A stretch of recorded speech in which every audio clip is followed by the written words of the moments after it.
All right. We'll just Three, rip it. 2, 1.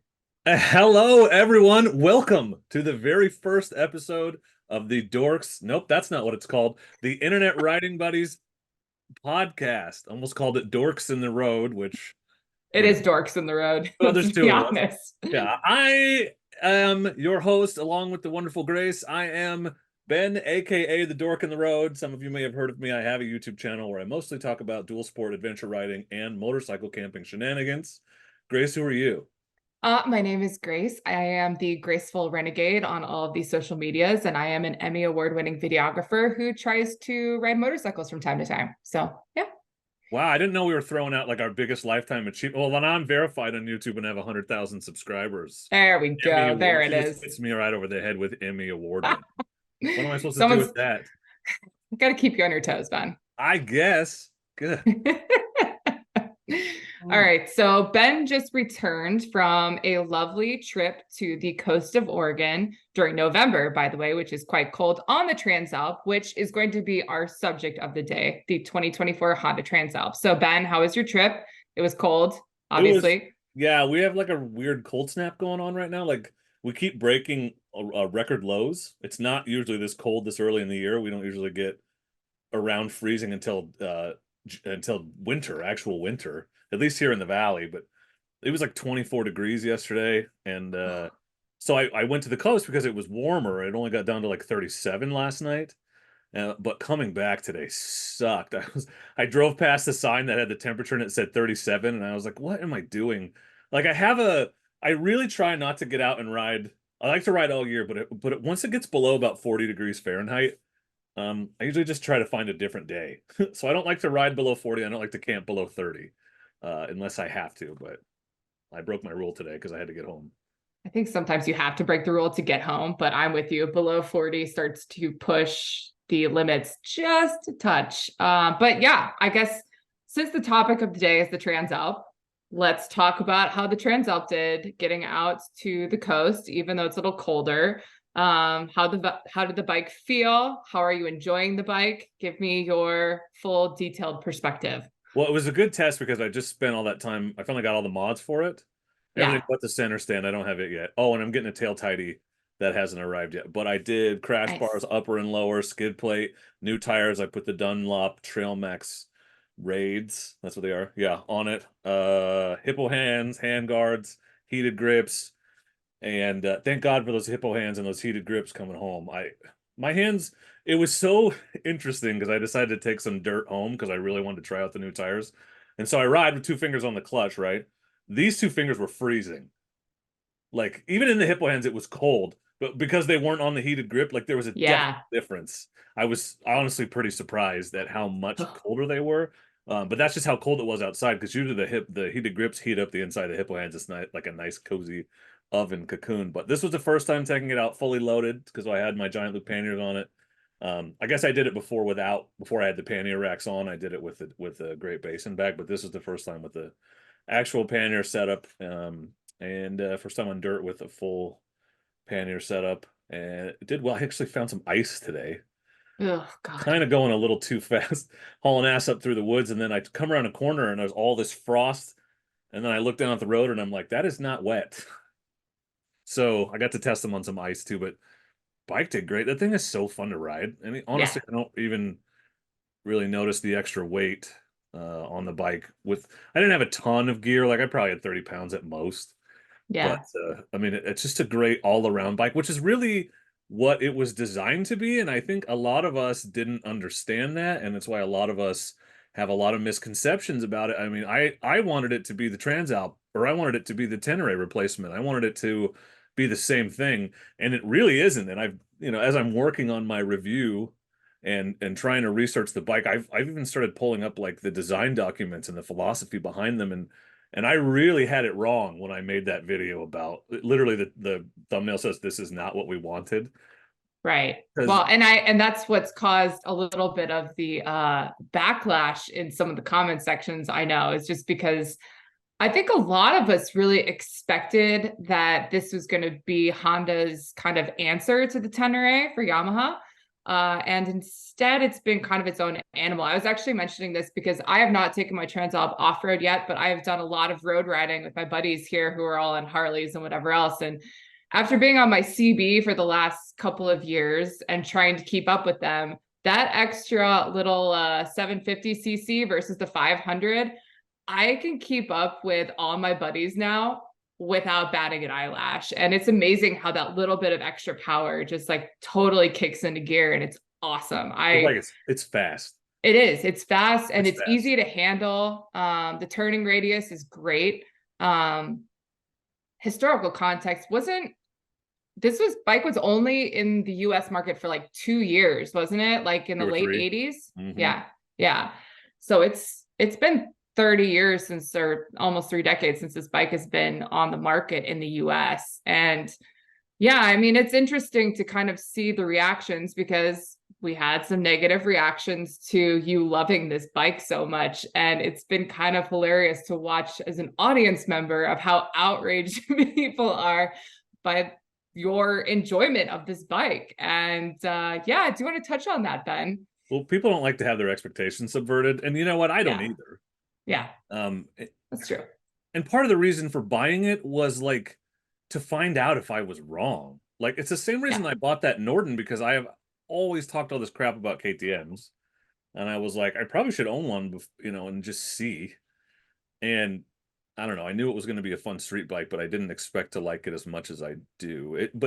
The response has been interesting, and I think we've seen it on Ian's channel too, on Big Rock Moto's channel, and he and I talk behind the scenes a lot, and just the kind of commiserating on some of the things that we're seeing. But I think a lot of people had the same idea that I did. They looked at the underslung exhaust and that really weird sump design, which is like the most vulnerable thing I've ever seen, and them shipping it without a skid plate and decided, well, this is not what it's supposed to be. But none of us ever listened to what Honda was saying it was supposed to be.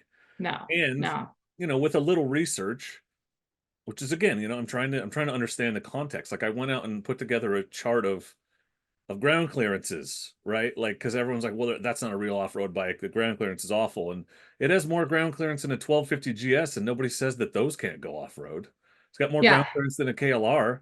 In fact, I think the those GS community would start screaming right now about how it can go off-road and fight back. Yeah, I mean, Ian, Big Rock Moto, Ian. Hi, Ian, if you're listening. I mean, that was the conversation he and I had when we were at the ADV rally in Julian in November, which was he brought his Transalp and he was having such a good time riding that bike around and kept talking about how underrated of a bike it was and how people were really going to enjoy it if they gave it a chance. And yeah, he kind of got the same backlash that you did to a certain degree. I mean, there was also that, after you put up the double bike buy day video, like we dealt with that weird, oh, did you guys all get paid to have Transalps? And it just so happened that the three of us got them the same week. But I don't know.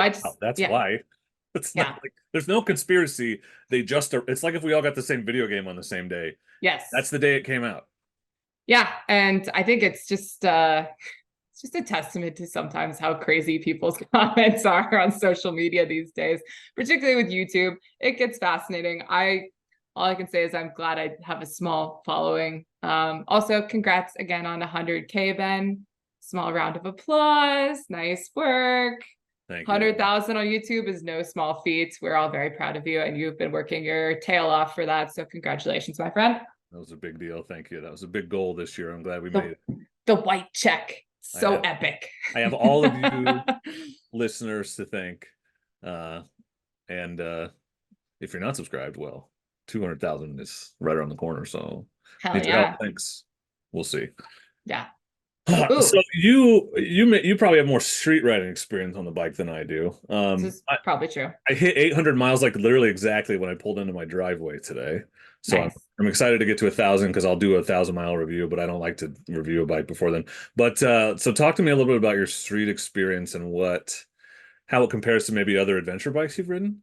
So yeah, I think one of the things that I love about this bike is how comfortable it is. I have ridden this bike all over Bend, as well as out kind of in the surrounding Central Oregon areas. I have just under 500 miles on it right now, so I haven't been gutting it out, but it's also because I bought this bike in November and I've been spending the majority of my time dirt riding on my dirt bike. But this bike handles really well on the twisties and on tight corners. Highway riding is actually so much more, it's so much easier on my CB because it's not aerodynamic and I didn't really have a lot of power. Being able to deal with tractor trailers, especially in high wind environments, is a giant pain in the ass. And it's also mildly terrifying. And I had way less of that with this bike. I've also ridden it in some like rain and sleet. It handled that really well. I really do enjoy the different modes of the bike. I had so much fun. I hadn't really hopped into sport mode until about 2 weeks ago, and I threw the bike into sport mode and I just ripped through basically back out to Sisters and had so much fun kind of riding faster than I should have been. But it's just incredible to me. The traction is amazing. Just being able to throw your weight around is very easy. It's kind of like a bike that I feel is built for me, as much as I hate to put it that way. And I had a feeling after riding the CB for as long as I did that that was going to be the case, which is why I bought the bike in the first place. But in general, I think it's a fantastic touring bike. I think it's also a great commuter bike. It will hold the weight of the luggage pretty well. Like you mentioned earlier, you had 30 pounds on the bike. I think that's a great amount of weight. It could probably handle more than that. I know I will be putting more weight on there than that, but that's me. And in general, though, I think it's so ideal. I obviously haven't been doing too much wear and tear because I am terrified of not having a skid plate on this bike, especially this time of year in Oregon, because they're already putting cinder down. And the thought of damaging the underbelly of that bike terrifies me, but it's still awesome. So yeah, that's what I got. That's my experience with it so far. I haven't done any wheelies, but considering one of my buddies just broke his leg doing a wheelie, I think I'll be opting out of that for the time being. So yeah. I almost did one today, but I was testing my new tires on the it's sort of a wet hard pack, so like a little bit of mud on the surface, but not like deep mud. And Yeah. I turned the traction control off and gave it a big handful, and the front came up. So I was like, oh well, the rear tire's obviously hooking up pretty well if it's Yeah. not spinning. But what you said about the 500X interests me, and I probably Yeah. most people listening or watching this, or maybe not. I don't know. I don't. We have a lot of newish riders. We also have a lot of kind of experienced riders. You have a lot more experience on the 500X than I do, uh, Yeah. but I had one and I rode it, and what strikes me when I ride the Transalp on the street in particular, what I think about is this sort of easy to ride, jump on and go ness of the 500X. My favorite thing about, like, when it was just like, oh, I got to run to the store, first bike I jumped on every time was that 500X, because it's just easy to throw your leg over and ride. It's not super tall where you got to worry about where you're going to put your feet down. It's not overly powerful where, you got to kind of ride at 70%. None of that. It's not super loud. There's no concerns whatsoever. And when I sit on this bike, it feels like that to me. Like, it Yeah. is, every time I throw my leg over, I'm again surprised at how easy it is to get my feet down, because I'm just used to my Tenere, and there is a marked difference. And like, seat height is not the end all be all, and I've been preaching that for a long time. Like, don't decide you can't get a bike based on its seat height, but because it's manageable, but you have to think about it. And like, I never have to worry about where I stop and put the kickstand down on the Transalp. I never have to worry if I can get it leaned over far enough to get the kickstand up. That is a thing I have to deal with on taller bikes because I only have a 30-inch inseam. But in terms of that and just the ease of riding, it's just the bike loves you and wants you to ride and have a good time. It's exactly what it was designed to be. So what is your kind of take on the comparison between the 500X and the 750? I mean, I agree with you 110%. I think it's a Honda thing, to be honest, just that ability to just hop on the bike and it's immediately easy. Now, granted, I am genetically spoiled because I have a 36-inch inseam. Makes no So sense. I can hop on taller You could bikes walk and over my head. yeah, it's true. But it's not, that's not something I struggle with, but I do think one of the things to note that is a similarity between the Transalp and the CB500X is just the fact that it is an easy to ride bike. It is so easy to just hop on and go. That was always what I loved about my CB is I just always felt comfortable being on it, whether I was doing a road ride with friends, whether I was hopping on a forest road out to sisters, anything like that. It was just an easy bike to maneuver. The difference that I feel with the Transalp is maneuverability. It maneuvers a little bit better. It's a little bit easier for me to handle, actually, which is Turning kind of, radius is tighter. yeah. And I also love having that extra kick of power, particularly because with where I live in Central Oregon, I usually have to do some element of road or highway riding to get to the off-road sections I want to get to.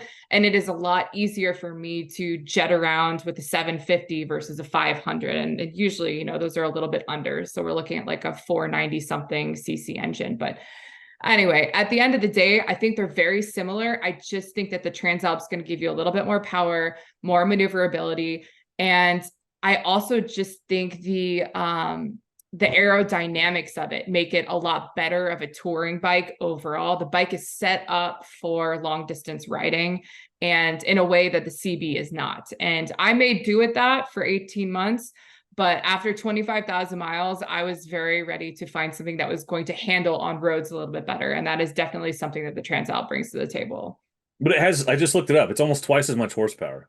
In Europe it is. Here we got like the 84 horsepower version. Yeah. But it doesn't feel like it's fast when you want it to be, but it's not like the Yes. Norden where I was like I wouldn't put a new rider on it without giving them like making sure it was in No. range. And that's the thing that I do like about it is it's fast when you want to be. It doesn't have to be. And that's also one of the things that I think comes into play sometimes with the riding modes. And I really appreciate that a lot more bikes, newer bikes, are starting to do that with the gravel mode, sport mode, standard mode, rain mode, etc. Obviously, like with the gravel mode, the ABS comes off. That's a big difference between the CB and the Transalp is the ABS. You can't manually turn the ABS off with the CB500X. You have to do that aftermarket, and it's a whole pain in the derriere trying to do that yourself, let me tell you. So I was always very conscientious of that. But when you have the Transalp in gravel mode, it automatically turns off, which is amazing. Doesn't But turn all the way off. it doesn't? You would know better than me. It So shuts the front off, but not, or it shuts. Yes. just the front? Actually, no. So there's two modes. There's on-road and off-road ABS. Yeah. They both suck. So you have to go in and manually shut the ABS all the way off. Uh, which sucks because I But often you can shut the ABS you off can, manually. but Yes. Yeah. you can't configure. What sucks is like you can't like just set that to your user mode and have it. You have to go in and manually shut it off every time, which is a safety thing, and it's not their fault because it's like required by law or whatever. It's just annoying. Okay, I had a point there. Okay, so we've talked about street, we've talked about um, how easy it is to ride, but I think the thing people are missing is it's also pretty capable for a lot Yeah. of reasons. And the easy to ride, I think, factors in, right? Because being able to get my feet down and having a low center of gravity makes me more confident off-road. Yeah. I don't mind losing an inch of ground clearance to gain that confidence necessarily. Now that I have a skid plate, I'm going to bang it on some rocks. Like I know that's going to happen. I wanted to go take it up on Oregon BDR Section 4 out by Cache Mountain. Like that was going to be my ultimate test because it's got those big chunky rock gardens that you can't ride around. You have to go through, but Right. also a bunch of sand. But it's freaking snowing up there now. So now I'm not sure where to take it. But my point is, I think this bike is going to do 80% of what the Tenere could do. Hell, it'll do everything. It's just going to do it not as fast. And it's more capable than people are giving it credit for. Um, I think it's got Showa suspension. People are forgetting about that. Yeah. And I think what the person that Honda built this bike for, they built it for everybody. They built it for the masses in the middle. I said this in my comparison video. They're not trying to chase the top 10% of riders. They're not trying to chase the top 20% of riders. They're trying to get the 60% of us in the middle, because their job is, or Honda is not setting out to create the fastest, most capable motorcycle of all time. They want to make the best-selling motorcycle of all time. And Yeah. so they create a bike that makes the most sense for the widest range of people. And I think that's what this is. Yeah. And I think that that gets kind of lost in the interim with this bike sometimes, is everybody's so angry about the fact that it's not a competitor of Tenere that they're not realizing that like this bike is meant for the middle ground of ADV riders, which includes a rider like me who does mainly just like intermediate terrain at maximum, because a lot of the time, like if I'm going to do harder, more technical things, I'm not going to want to do it on a bigger bike. Also, half the time I'm touring as well. And this is meant to be a touring bike with ADV capabilities. I know I say that all the time about this bike, and I think it is the absolute best way to describe it. Is it is not meant to be, you know, a pro rider on a ridge line, you know, hopping from rock ledge to rock ledge like you can on a Tenere when you do all of the aftermarket with that. This is meant to be a touring bike that can hop off road, do some fun shit, have a good time. But then once you're done, like you can hop back on the highway and ride 300 miles to the next city. You know, that's the kind of bike it's meant to be. And it gets lost on people when, you know, they just get that idea that like every bike kind of needs to be similar. And Honda didn't do that. Honda is making this for kind of like how you appeal to kind of the everyday rider, Ben. Like this is kind of like the everyday rider bike. Like this is for somebody that isn't always going to be doing the most advanced stuff, but wants to have a bike that is more than capable of doing harder things on different days, but for the majority of their rides is not going to be fucking destroying skid plates, you know? So, yeah. Are you saying it's the dork in the road of motorcycles? Kind of, yeah. I Not heavy mean, enough. But no, not. otherwise, yeah. I mean, honestly, like the thing that I keep feeling about this bike, every time I get on it, I just keep saying to myself, I feel like this bike was built for me, because with how it moves, with the size of the bike, with the power of the bike, it's everything I wanted the CB to be that it wasn't. And so it's one of those great bikes that anybody can hop on, whether you're a beginner or advanced, and you can ride it well. And that's, I think, what Honda was trying to appeal to. I can prove it. I have receipts. Here, let me read it to you directly from their design document. The new XL750 Transalp is designed for all-round magnificent scale, long touring performance in comfort, from city to motorway, from mountain passes to unpaved roads. Does not say destroying single track and bunny hopping from ridgeline to ridgeline. There's a reason why they don't have Poltaras jumping canyons on this thing. Because it is designed for the mat, like you just said. Anyone can ride it well. You meet the nicest people on a Honda. But I think what people are discounting is that just because of that doesn't mean that it's not a capable bike. I think Ian is a great example of it, because Ian is a better rider than I am. He's a far more experienced rider than I am, and he's having a blast on this thing. And then I'm out there riding it and having a great time at like intermediate, maybe slightly above. And then you're coming up to intermediate and you're enjoying the shit out of it too. Like that's Yeah. a big spectrum of people that can Yeah. really enjoy this motorcycle. Absolutely. And I think that that's kind of the perfect three examples you could have are the three of us as riders, because I'm more of that beginner to intermediate ADV rider. You're intermediate to advanced, and Ian fits that advanced category. And we all love this bike. Like we're all obsessed with it. And that is a perfect demonstration of how it's for everyone, not just a certain type of rider. Now, don't get me wrong. I do love the Tenere. It's a fun bike. And I have ridden it off-road. I've ridden it on-road. It's wonderful. I understand why people swear by them. But I think for the price point, this bike is pretty unbelievable. I mean, the Honda, in my opinion, absolutely crushed it with the Transalp. So it's just my take. If you saw Ian's, which video was that? One of the last ones he did about the ownership long, it was like an hour long video because Ian doesn't do anything halfway, but he had a chart of like had the Transalp and the Tenere and the Suzuki that no certain people will not stop commenting about on my videos, and he had them rated like on a scale of 1 to 5, and he didn't point this out, but if you added the numbers up, now the Transalp was higher rated on the road, and I hands down, I would much rather tour on the Transalp. The Tenere is fine on the road. That's what it's supposed to be, fine, but it's not fun and easy to ride on the road like this bike is. So that ranks higher. And obviously the Tenere is a better off-road bike. It is. That's not a Yeah, question. hands down. Yeah. But the Transalp is more betterer on the road than the Tenere is off the road. And so overall, if you were to add up all the points, if you look at his video, Transalp actually has more points. Yeah. And I It's a think about a more, trip.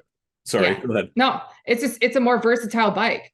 I mean, that's just the bottom line is the Tenere is built and has a purpose. It's basically an ADV dirt bike. It's awesome. It's meant 100%. for that. Hmm. But the Transalp is meant for a larger spectrum of riding, which I think can be appreciated if you do a larger spectrum of riding. Now, if you're only doing ADV, if you're only doing that type of stuff, sure, I could understand why you would want to go with the Tenere. But if you're doing a mix of everything, you want a bike that can do everything well versus just one thing amazingly. Right. Right. If you're doing all around magnificent scale, long touring performance and comfort, oh, that's from Honda's thing. I think about a trip like the trip up to Critter's camp out and Broken Leg aside. Uh if I was thinking about going on that trip tomorrow, I Yeah. know what bike I would take. And Yep. I've already ridden the Tenere all the way up and back, but I would 100% take this Transalp because it is so much more comfortable on the road and more fun. And if it had cruise control, you'd never ride the other bike again. Yeah. Now Baja, I would do the Baja trip on this bike. I would, and I know it could make it because the 500Xs do. But Yeah. probably down there, if you put the two in front of me, knowing how hard the hard sections are, I would rather suffer through the road riding, and be a little less comfortable, but a little more confident off road. But I would take my own Transalp down there and do that trip. Yeah. I mean, I did the advanced terrain of Baja on the CB500X and survived. And I can vouch for that. And that bike actually was pretty capable down there for that. So the Transalp definitely could do it as well. But yeah, like you said, I think in that terrain in particular, having the Tenere is going to be way more beneficial and way more fun to ride, other than those highway sections where it's just straight up throttle in between towns and whatever else. But that's only here and there versus what you're focusing on with a trip like that, which is strictly like a lot of single track, a lot of up and down through the mountains, a lot of sand, etc. So yeah. Yeah. Yeah. Did I just unprove my own point? I don't think so. Because No. it's more, like you said, it's a more specialized tool and it's better. Yeah. A Well, scalpel is not a hacksaw. it also depends on the context of the trip too. Like if you're just down to grind through Baja, Tenere. But if you're doing like a tour, like with what I do professionally, if you're touring and ADV riding and carrying luggage and filming and doing all of this multitude of things, you're going to want a bike like a Transalp because it's more comfortable to be on, it's more manageable, and it's meant for all of that. If I was going to go do like a grind out only off-road riding trip, I would want a dirt bike, hands down, because that's all you're focusing on. So it just depends on the context of the situation. Right. And here's the caveat. If I was riding down to Cabo on the highway and then riding back doing the tour, I'd rather be on my Transalp. Oh, But because I 100%. flew Yeah. down there and just hopped on a Tenere, it's a different story. Right. Yes. Here's another scenario because the Northern California BDR is being released in February, probably. And I'm gonna try to ride it next summer because it's close to home. Yeah. But I'm gonna have to ride. I don't know where it's starting, but my guess is Sacramento-ish. Yeah. So that's the 9 hour freeway ride to get there. I'm taking my Transalp. Like, Yeah. I'm not taking my Tenere. And it also helps that I know the route is not that hard, or it's not Yeah. supposed to be super hard. And if I do the Oregon BDR again, there's a real good chance I'll be on my Transalp because it's a slog to get down there. I don't know that I'd ever start at Right. the beginning again, but even I've toyed with doing Christmas Valley to Hood, and I would do that on my Transalp. Just Yeah. sand sections might be interesting on these tires. I need to test them first. Yeah. Yeah. You'll have to let me know how that goes. Those are the tires, the Dunlops you have are the same ones that they're sending me for the builds. So you'll have to keep me posted on how they handle in sand. I like them. Sand. I like them Yeah. so far, but the lugs are just not very deep. And you Yeah. need that paddle action in sand, so I just don't think you're going to get as much of it. That's what Jeff and Ian were both saying. Like they're great tires, but they're not awesome in deep sand. Yeah. Yeah. Well, I don't know. I think it's funny to mitigate all the haters out there. I'm sure there's going to be a lot of people that aren't happy about us liking this bike as much as we do, but I love it. I mean, and you've obviously done more off-road than I have with it and seem more keen to continue doing that. But Yeah, California BDR will be a good test, I think, to see I, how it does. I'm annoyed I can't get to any of my good spots right now. Yeah. I think I am going to take it back out to shotgun and hit some of the muddy trails just to see how the tires do, especially now that I've got crash bars on it.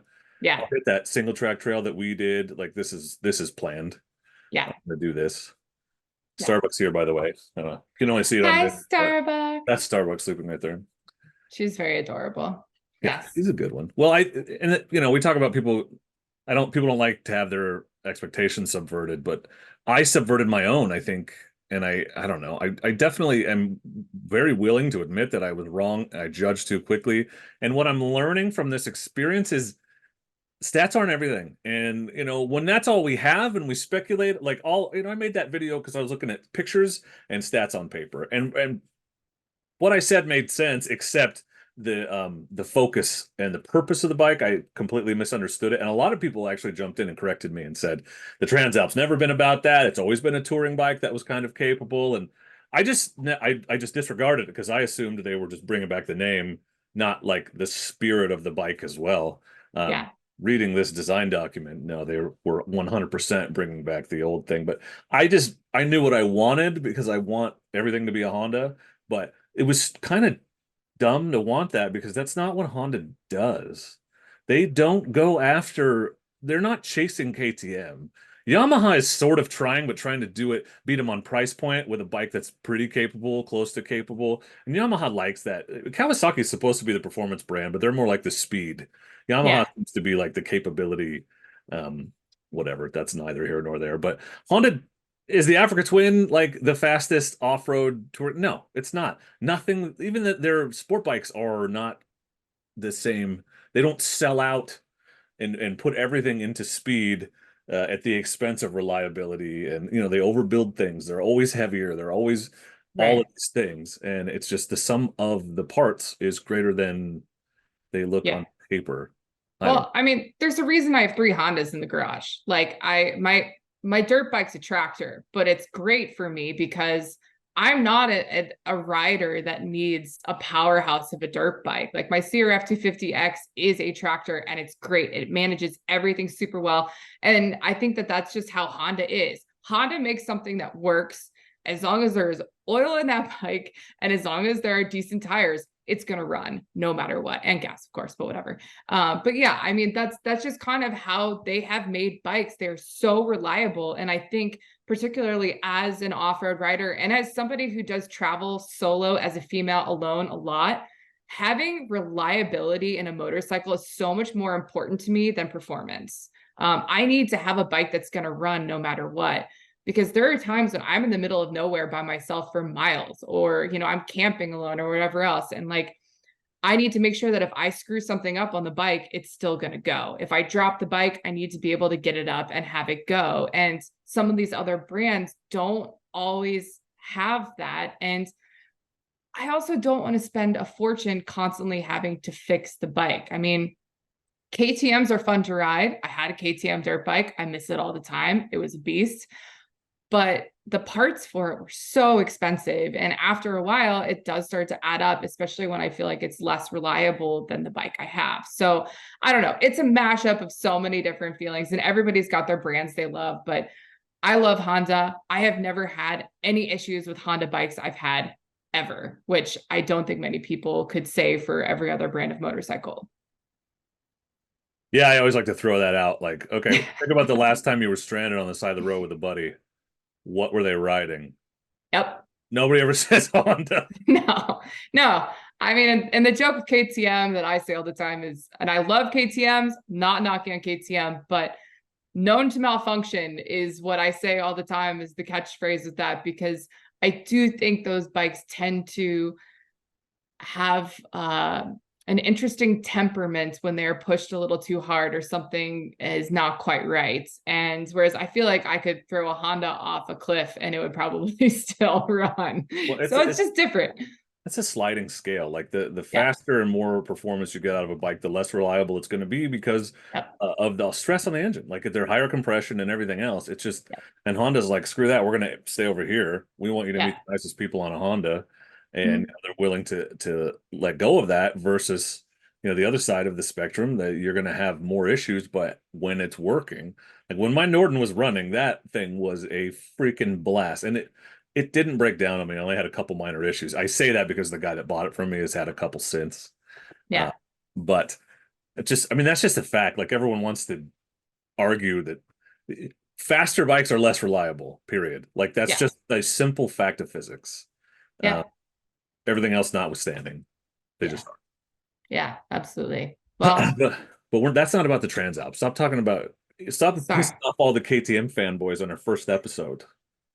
I'm gonna get some phone calls, I'm sure, after this episode Yeah. comes out. You got to get to episode 3 before you start throwing out known to malfunction. Sorry, I know. To all the KTM guys out there that are going to be angry about this, because I know most women won't take it personal. I just want to apologize. I do love the brand. Again, I have owned a KTM. My focus right now is just more on Honda and reliability versus performance. Although I'm sure at some point I will eat my words in the future, as Ben has with the Transalp in general, right, Ben? Hey, Crow, it's delicious, man. It's delicious. I have to give you credit though, because at least you are humble enough and open and honest enough to say, I made a bad judgment. Not a lot of people would do that. A lot of people would stick to their guns and not want to take accountability for that. Yeah, I guess I could have pretended like I never said it, but Mm-hmm. I Yeah. definitely said it. I Yep. was, I don't know. I was, Well, to be fair, we all looked at that bike without a skid plate on it, and we're all a little horrified, myself well, included. I remember, like, I actually went back through some of my old photos of the initial release, and like I circled the area where there should be a skid plate in bright red and put it in one of my stories and said, this is going to be a problem, because yeah. it is a Well, problem. it's But dumb. It's yeah, dumb to ship a bike that's off-road without. anything. Yeah. But my suspicion, and I talked about this before, is like they were desperate to hit that $10,000 mark. Yeah. And because you have to mount crash bars in order to mount a skid plate because it's the Hornet engine, that adds a lot of money. That's probably $500 right there. It's the same reason it doesn't have cruise control and all these other things that seem like easy no-brainers. That, and Yeah. as Ian has pointed out, they also need to differentiate it from their higher end models, or else no one's going to buy an Africa Twin. Yeah. But then I made that video jokingly about the Tenere and how the design is not really that different, and it isn't. But they had to have known people were going to fixate on that. I don't. It's the damn thing is basically chrome. I'm looking at a picture of it right now. Like it sticks out. Yeah, it does. I And do think the one thing that Honda probably kept in mind, though, is just that with the ADV community, particularly over here, almost everybody was going to put an aftermarket skid plate that on always there. happens. Well, Yeah. and people that are just going to tour on it aren't going to care. So No. they wanted to make it cheaper for them. Yeah. Like the fact that this bike is under 10 grand, it's like right at the 10 grand mark. A lot It's of bikes. unbelievable. Yeah. Like it's fantastic. That's so affordable. And it definitely puts it in a different realm of making it accessible for more riders in a way that not a lot of other bikes are. Like, I obviously I've had a lot of experience riding the Pan Americas over the last year and a half, but one of the things that is so disheartening about that bike is dry off the line, it's 20 grand. And I think as if you're getting into ADV riding, I mean, you look at that and you go, that's like 2 cars. Like that's just, Yeah, it's such an investment into a bike that is newer to the industry too. So I don't know. I think if you're looking at that, it's like I could have 2 to 3 motorcycles for the cost of one. And how do you kind of balance that? how many trips do you want to go on that you could afford to pay for with the Yeah. difference, and Yeah. it really is. I throw this one out a lot, but like the ultimate discovery machine. It's a bike that almost anyone could jump on and go from their very first gravel road ride, very first moto camping trip, all the way to I'm going to ride around the world, or I'm going to ride across the country, or I'm going to ride like it. You could do it, and you wouldn't have to worry about it. And it's a Yeah. $10,000 motorcycle. And that's the thing. And I guess this is coming from my own experience of literally living off motorcycles for the last year, a little over a year. But when you're riding on a global scale, something like a Transalp is so ideal because, you're going to hit a lot of gnarly, rough road. Obviously, that happens when you're in places like Asia, Africa, even parts of Eastern Europe, etc. However, for the most part, the big thing you're looking at if you're doing this type of touring, even if it's ADV touring, is something that's comfortable for long term. And this bike is so meant for that. And it's just, I think if you're going to do a touring bike that's under 1,000 cc's, it's just so ideal. It really, really is. Like, and once you get above that, it's like you're looking at the GS fleet, and that's a whole other realm of expense and maintenance and everything else. Yeah, but and also a lot of Starbucks. right. Yeah, that's mandatory. It won't run if you haven't had a Starbucks that day. Yeah. It has a timer on the dash, as I discovered on my test ride. It tells you how long it's been since your last coffee. To your point about international touring, though, the other things you want is reliability, because parts availability is nil in some places, and it needs to not be so high performance that it won't run on crappy gas, because God knows what you're going to find out there, right? This does both of those things. Like, it's a little Africa Twin, honestly. Right. Africa Twin is known for those things. Yep. Yeah. I mean, when I was in Asia, I was on 3 different bikes. And when I was in Vietnam, I was on a CRF. I was on Honda. When I was in Bali, I was on a Versys. I think I was on a 250 or 300. I can't remember now. One that they had a special CC for, just for there. And then I was on Pan America in Thailand. I was the most comfortable on the Honda because you could, if you had any kind of issue, anyone could fix it anywhere. Like you said, like reliability and knowing that there's parts there. Like being on Pan America in Thailand was a little scary, especially as we wandered north and got very rural and away from civilization. Because if we had a bike issue, which we did have a couple of bike issues, we were trying to get in touch with the dealership, and they would only have contact with certain people in certain areas. And so if we had any big things happen, we were completely shit out of luck. And I don't think that's a great thing when you're trying to tour around the world or just travel on a motorcycle at that capacity. Like, you need something that's going to be easy to fix, and you need something that you can count on to run no matter the circumstances. And, you know, you have to take all those factors into consideration. This podcast is not sponsored by Honda, by the way. But no, it's not. It is run by 2 huge Honda fanboy girl people. It's true. I do love other motorcycles, by the way. I've owned quite a few in my life, so we'll trudge down that path. We're just all Honda for episode 1. Sorry, not everybody. every bike in my garage is a Honda. That's true. I do have a Cove in my garage, but it belongs to the lovely Ryan of Giant Loop. So yeah, well, and I have a Yamaha, but I do have 4 Hondas otherwise. Yeah. But you know, that's for content. And also, it's true. I'm just drawn to what I'm drawn to. You know, you love what you love. Yeah, I can't help it. I apparently love Hondas, so here we are. And we hope you all love this podcast, and will consider. What do you do on a podcast? Do you subscribe? You follow? Subscribe to our podcast. We will be releasing episodes every week. We will. We might want to bank a few then before we're going to, I promise. 2 a month at minimum. So yeah, I think we're looking at 2 a month would be ideal. If we could get one out every week, it'll probably be easier to do that during the winter versus the summer, because we're going to be a little less busy, but we'll see how everything pans out. We'll have to film on location in the summer. I know, but maybe I can come with you on some trips, and we'll just be able to do the podcast there. With some nice birds chirping in the background. You're coming on the NorCal BDR, right? I mean, I guess so. Yeah. Oh, cool. Well, I'm glad. I have a bike to beat up in the garage. It's brand new. So yeah, let's do it. Yeah. Get a skid plate on there. You're good to go. I know. Also, thank you, Outback Motor Tech, for my skid plate. I can't wait to put it on this bike. Thanks, Motor Machines, for all the Hepco and Becker stuff you sent me. Yeah, sweet. That is the man. But yeah, everybody, please subscribe. We'll be releasing episodes, usually 2 a month, maybe more. And we're going to be talking about motorcycle things and joking around with each other. And let us know if there's anything you are interested in hearing us talk about. And if there's something we have less personal experience with than the Transalp, we, might even do like research ahead of time. Not me, but I was told all I have to do is show up and be funny, which I think I failed at today. I was pretty serious, so I'll try harder next time. Yeah, this was actually pretty much a straight shoot the shit podcast. And I guess listener, just to give you some context here, the reason Ben and I decided to do this is because we do have conversations usually once a week that are about motorcycle stuff where we shoot the shit. And we just decided it might be worth recording them and seeing if they go anywhere. So here we go. Yeah, maybe it's garbage. I don't know. I don't know.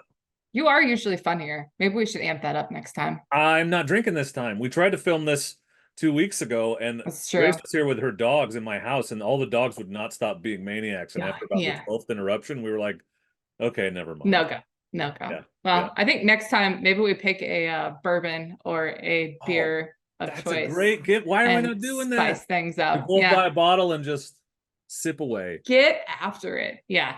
I'm down. Crack my Blanton's open. Yeah. Ooh, finally. Blanton's. You'd have to come here for that because I'm not going to send you one. All right. I guess I'm just going to have to come hang out with you and Tara. Twist my arm. Damn it. So terrible. Yes, listener, if you have anything you would like for us to talk about or discuss, you can leave a comment in the comments section that should be below in this podcast. We will be on the Spotify, the Apple, and probably a handful of other things, but this is round one. We'll see how this pans out. Yeah, follow. We'd love to have you become one of the internet writing buddies with us. And yes, follow Ben. He is a dork in the road on YouTube and on Instagram. And I'm the graceful renegade over here. Yeah, all over the place. But for now, and as always, we just want to say thank you very much for listening. Yes. And please do not forget to be excellent to each other.